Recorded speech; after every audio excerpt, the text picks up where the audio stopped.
Hello everybody and welcome to today's snapshot review, which is 14W06A, and this snapshot brings us a few changes in the mob AI. But before we come to that, I want to cover the notable changes for the mapmakers briefly, because I think they are not too important for the survival gameplay, so I won't go into much detail with them.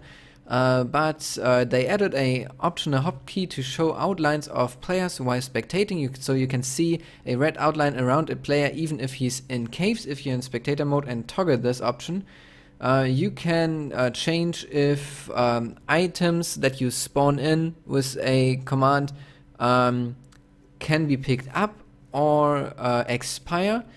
You can have an extra argument for the /effect command if you want to see the particles or not. In the statistics, items and blocks can be referenced per the name, not in with the ID.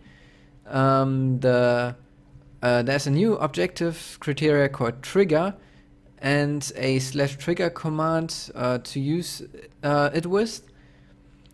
There is a new ability to reset a single score on a player through the /scoreboard, so you don't have to delete the whole scoreboard anymore, you can just delete one player from the scoreboard. There's a new objective criteria for team-specific kills, so you don't have to add a player that doesn't exist and give him the scores to see how many kills a team has. You can just use the objective. As well as that, there is a new possibility to give items a text so they can only be placed on certain items. So for example, if I had a wool monument, I could have the wool colors in there and say, okay, white wool can only be placed in the white wool slot, because the white wool that I picked up got this ability to be placed on the white wool. So that's quite cool for mapmakers. And there's a data tag to items to hide specific parts of the tooltip. So yeah, lots of changes to the mapmaker stuff. And now you already saw this guy swimming around all the time. And that's because the changes in the AI, and I created this platform here, which has some weird light bugs underneath. That's quite strange. And yeah, I have this here because I want to show you two things right now. What I found out in the short time of testing that I had.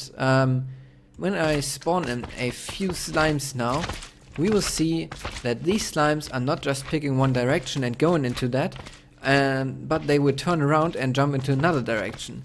So if you have a slime farm which works on the concept that you have spawning floors and the slimes just going into one direction and then jumping off, get collected by water streams, that won't work anymore that efficient. They might fall off the edge, like I guess the one on the side here. No, now he will. No, he won't. But yeah, they might jump into the water. And as well as that, I tested if the slimes actually fear the fall damage now, so I created a second platform up here to see if this guy here now detects that there's a quite deep fall and tries to avoid this, but that's not the case. So there is a possibility to create such farms still, but the big spawning platforms might have to be changed to smaller ones, so there are actually there's a bigger chance that the slimes will fall off.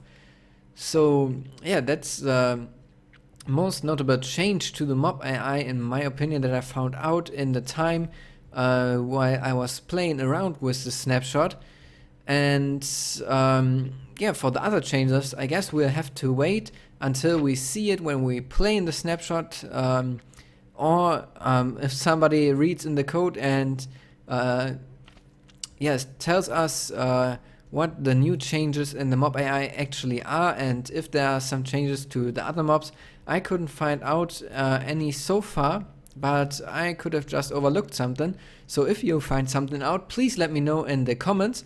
and let the others know. And yeah, for the other things, you can of course start a conversation in the comments. I'll be there and take part in that. And yeah, so that's it for now for the snapshot review, and I will see you in the next video.